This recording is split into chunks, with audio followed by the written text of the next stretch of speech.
Bom dia, gente, tudo bem? Deixa eu pegar minha lista de chamada ali que eu esqueci de pegar. Gravando, né, gente? Então, bom dia, vamos dar continuidade aqui às nossas aulas, né? Hoje é sobre resposta imune inata, aqui comigo, professora Rosana Moraes, né? Eu vou voltar um pouco no que a gente já falou na sala de aula teórica, na aula presencial, tá? Porque a gente ficou um tempo aí perdido, então. E aí eu falei para vocês também que sempre no início da aula, isso é sempre nas aulas de imunologia. No início da aula, eu sempre dou uma revisão de tudo que a gente falou, para depois passar a conteúdo novo, tá? Então, aqui é uma imagem bem característica, né, da imunologia, que fala sobre a resposta imune inata e da resposta imune adquirida, né? Falando que a resposta imune inata ela é rápida, ela acontece nas primeiras horas, e que a nossa imune adquirida ela demora dias para ela ser ativada, né? Então, aqui são pontos que nós vamos abordar na nossa aula de hoje, tá? Então, aqui nós vamos abordar os mecanismos efetores da resposta imune inata.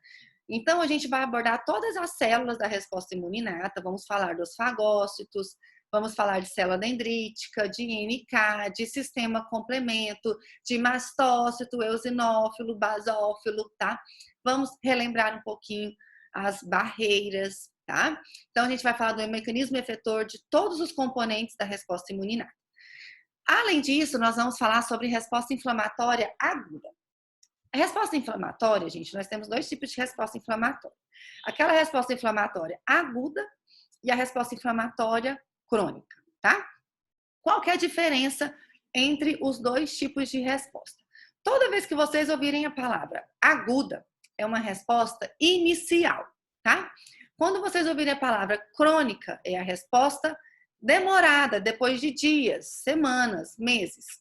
Então, quando a gente fala, né, que o paciente está com uma inflamação, nossa, eu caí hoje, agora meu pé já inchou e meu tornozelo está ficando inchado, vermelho, ai meu Deus, está doendo. Isso é uma inflamação aguda. Agora, aqueles casos em que o paciente fica meses com aquela dor, sabe assim? Aquela dor crônica, a gente até fala isso, né? Dor crônica ela é uma dor que demora, ó, a pessoa fica meses com essa dor, tá? Então, ela fica ali 6 meses. Então, pensa ali os pacientes com as doenças inflamatórias crônicas, como artrite, né? Igual a artrite, ela vai e volta, ela melhora, ela piora, e o paciente fica a vida inteira com essas dores, né?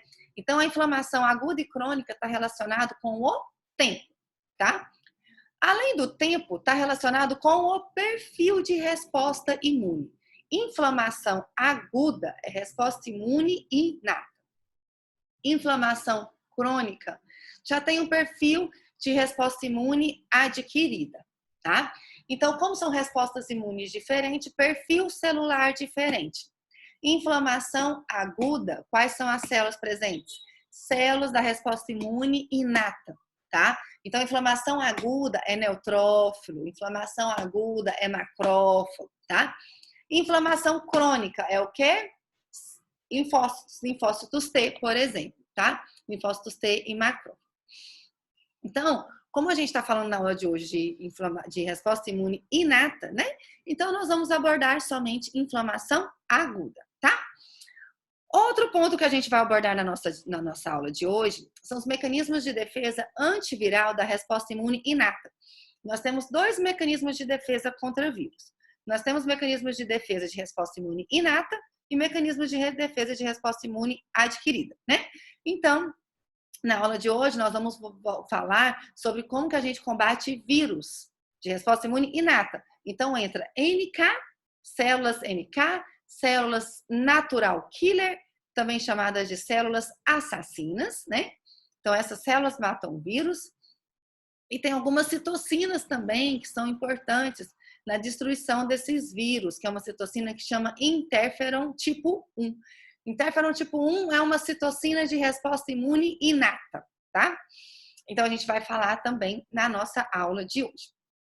E outro ponto que a gente aborda é sobre as proteínas do sistema complemento. Eu sei que a gente já falou um pouco, né, sobre esses assuntos na aula presencial, mas a gente vai reforçar algumas informações aqui acrescentar algumas coisas, tá? Para que todo mundo fique 100% perfeito, sabendo tudo sobre resposta imune inata. Eu quero todo mundo, gente, tirando 10 na nossa prova, tá? Tirando nota máxima na nossa prova N1, tá? Então, vamos lá, né? Só revisando, né? Resposta imune inata é a nossa resposta rápida. A gente já nasce com ela, né? Então, ela é presente em todos os indivíduos saudáveis. Lembrando, gente, que tem pessoas que nascem com deficiência de resposta imune inata, tá? Só que aí é um defeito genético, assim, doenças raríssimas, né? Basicamente, todos os indivíduos saudáveis, né, nascem com essa resposta imune, tá? Então, ela é uma resposta imune que a gente nasce com ela é uma resposta imune que a gente não precisa ter um contato prévio com o antígeno, ou seja, ela não tem células de memória, tá? Então, a resposta imune inata não tem células de memória, a gente já nasce com ela, pronta para combater, ela é uma resposta rápida, ela é uma resposta imediata, e a gente, através dessa resposta imune, consegue combater uma variedade de patógenos, né? Porque as nossas células têm receptores de reconhecimento padrão, que reconhece os padrões moleculares associados ao patógeno, mas essa resposta, ela é limitada. O que significa ser limitada? Nem sempre a gente consegue destruir o patógeno somente com a resposta imune inata.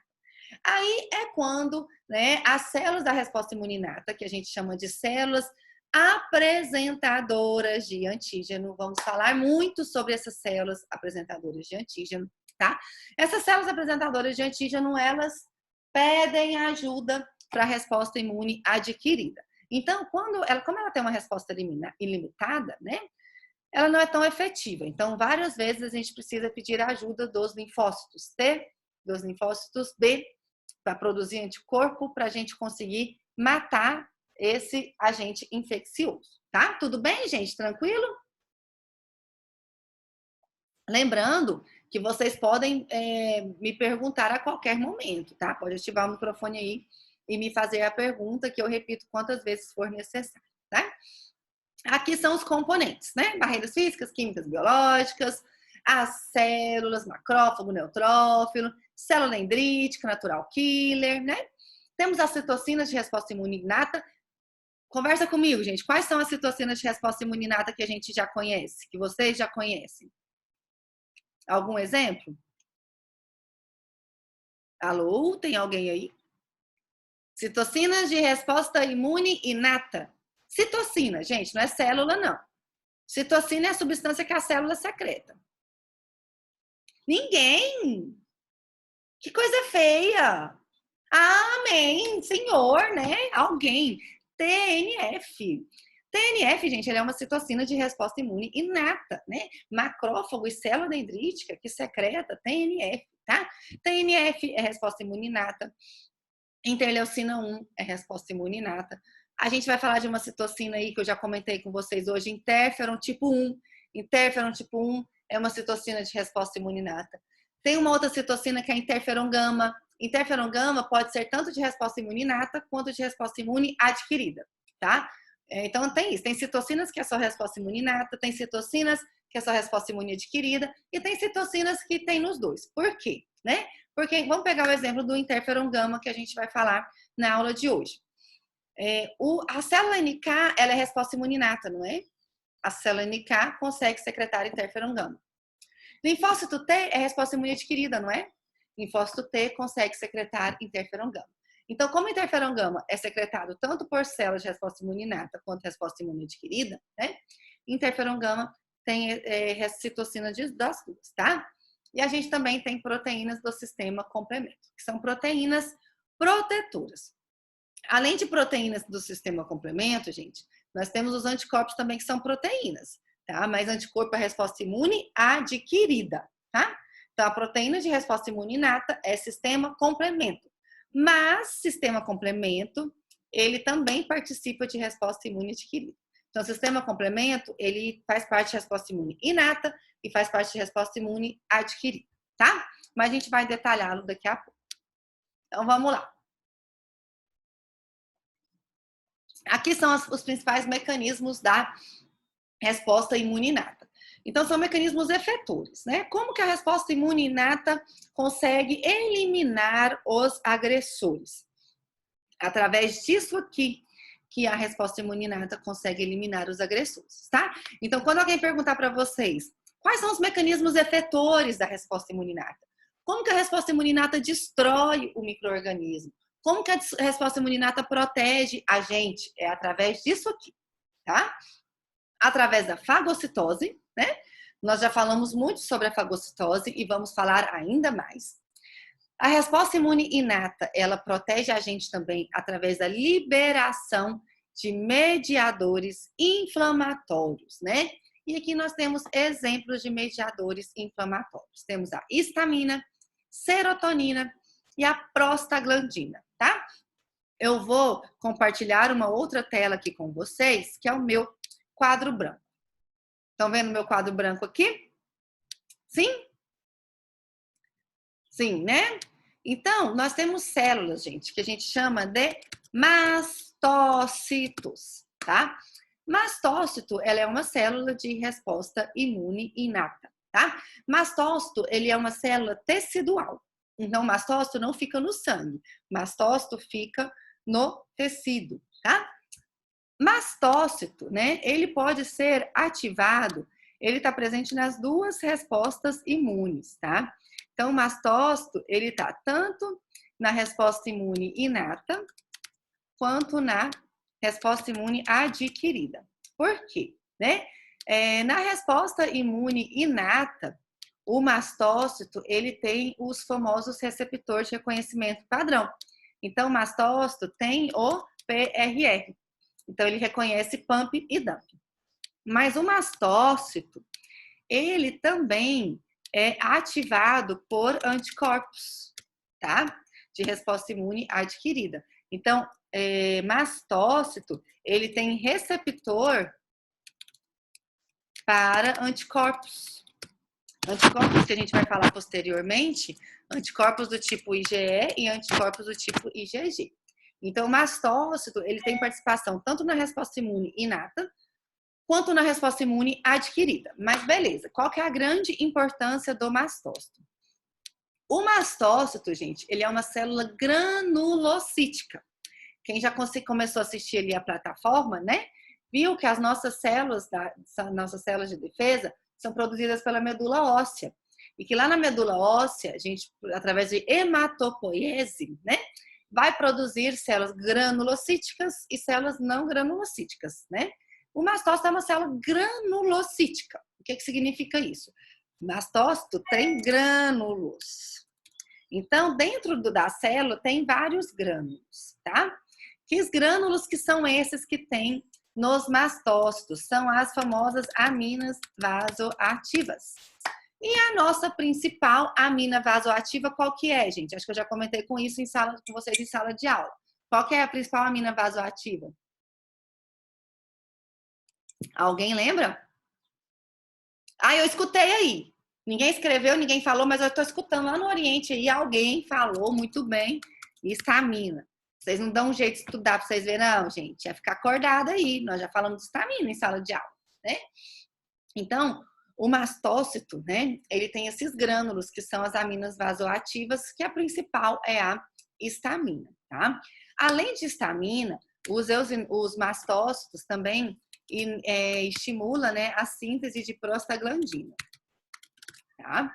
Que são mediadores inflamatórios, tanto histamina quanto prostaglandina, né? Por que a gente fala que eles são mediadores inflamatórios? Essa histamina, gente, o próprio nome já diz, amina vasoativa, ou seja, ela provoca alterações vasculares. Quais seriam essas alterações vasculares, né? Ela provoca uma vasodilatação, ela provoca uma broncoconstrição, ela provoca o aumento da permeabilidade vascular, Ou seja, né, a histamina, ela provoca uma série de alterações vasculares para as células saírem do sangue e ir para o tecido, tá? Assim como o TNF. Mas o detalhe é o seguinte, né, o TNF, ele é muito estimulado por componentes microbianos, né? Não sei se vocês se lembram da aula de TNF. TNF, ele é muito estimulado pelo LPS, pelo lipopolissacarídeo, tá?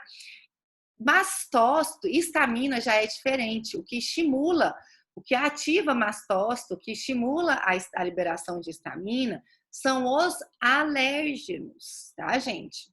Então, o que estimula, né, mastócito desgranular, o que estimula mastócito liberar os grânulos, né, são os alérgenos. Então, mastócito está muito envolvido, né? Vou até pôr aqui, ó, que os alérgenos estimulam a desgranulação desses mastócitos. Aí o mastócito libera esses grânulos, libera a histamina nos processos alérgicos, né? E aí provocam essas alterações vasculares. Por isso que o paciente, ele vai ter edema, o paciente vai ficar vermelho, o paciente fica todo empolado. Esses não são sintomas clássicos de alergia? Sim ou não? Sim ou não? Sintomas clássicos de alergia não é isso, gente? Edema, empola o corpo, edema de glote, fica vermelho, coça, né? Por quê? Tudo por causa da histamina. A histamina é um mediador inflamatório, ele é um mediador de inflamação. Então, a histamina, ela também tem um papel semelhante ao do TNF, tá? A diferença é que o que estimula a histamina, a liberação de histamina, é alérgenos. O que estimula a liberação do TNF é bactéria, é lipopolissacarídeo, tá? Mas ambos são mediadores inflamatórios, tá? A gente, no final do semestre, nós vamos ter casos clínicos de alergia, tá? E aí, o que estimula a liberação dessas histamina, né? Tem os receptores de reconhecimento padrão na resposta imunolata, mas também tem os anticorpos. Então, o anticorpos também está envolvido nas alergias. Beleza? Todo mundo entendeu o mastócito? Todo mundo entendeu os mediadores inflamatórios, né? Que o mastócito libera. Ah, e a prostaglandina, né? Nos processos alérgicos, gente, quem é que é alérgico vai saber disso. Mas quem já está trabalhando, né, na área também vai saber disso. Em alergia, como que a gente trata paciente com alergia? Alguém pode me falar? Pode ativar o microfone também, gente. Como que a gente trata pacientes que têm alergia? Alguém sabe que medicamento Corticoide. que esses pacientes tomam? Corticoide. Corticoide. Mas além do corticoide, qual que é um outro que toma que dá um sono danado? Histamina. E antihistamínico, tá, gente? Antihistamínico. Deu-me livre. Se tomar histamina aí, lascou. Aí o paciente morre de alergia, né? O paciente no tratamento para alergia, ele é baseado em antihistamínico e nos anti-inflamatórios esteroidais, nos famosos corticosteroides, né? Os corticoides, né? Por quê? O antihistamínico vai bloquear a histamina. Então, o problema da alergia não é a histamina? O medicamento vem e bloqueia o receptor da histamina. O medicamento vem e não deixa a histamina agir, né? Se o medicamento, então, bloqueia a histamina, não acontece isso aqui. Então, se o paciente está ficando inchado, está ficando com edema, bloqueando a histamina, ele volta à homeostasia, né? Mas depois da histamina tem também a prostaglandina. Então, a fase secundária de alergia é a liberação de prostaglandina, né? Aí o corticoide vai inibir a síntese de prostaglandina. Entendeu, gente? Como que a gente trata pacientes com alergia? Eu acho que posteriormente a gente vai trabalhar um caso clínico disso, tá? Então vamos lá, voltar para o nosso. Cadê? Deixa eu fechar esse compartilhamento de tela.